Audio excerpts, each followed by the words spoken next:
अस्सलाम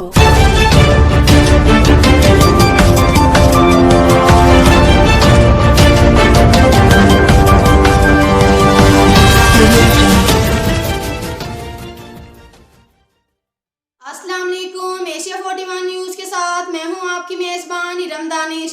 खबर शामिल करते हैं लोधरा से। हमारे ब्यूरो चीफ शाद नुनारी के मुताबिक दुनियापुर में फारूक आई एंड सर्जिकल क्लिनिक का इफ्तिताह कर दिया गया। इफ्तिताह मास्टर मोहम्मद फारूक यमना, चौधरी अरशद सदर PTI लोधरा और MS डॉक्टर सलीम गौरी ने किया, जहां पर मरीजों का आंखों का ऑपरेशन जदीद तर्ज के लेजर आई मशीन के साथ किया जाएगा। माहिर अमराज चशम डॉक्टर उमर फरूक की तरफ से फ्री 3 रोज आई चेकअप कैंप का ऐलान किया गया। चेकअप रोजाना 3 बजे से शाम 7:30 बजे तक किया जाएगा। ऑपरेशन बगैर टाइम का बगैर टीका के किया जाएगा। इफ्तिताही तकरीब में शहर के मुअज़्ज़िज़ीन समेत doctor Akhtar Shahzad, doctor Naeem, doctor Husnain, IT in charge Shoaib Saleem, PTI Chaudhry Arshad sahib, general secretary Naveed Latif, Haji Mohammad Afzal, Rana Shakeel, अहलियाने दुनियापुर ने शिरकत की। अब तक के लिए इतना ही काफ़ी है। मिलते हैं अगले बुलेटिन में, हमारे साथ रहेगा।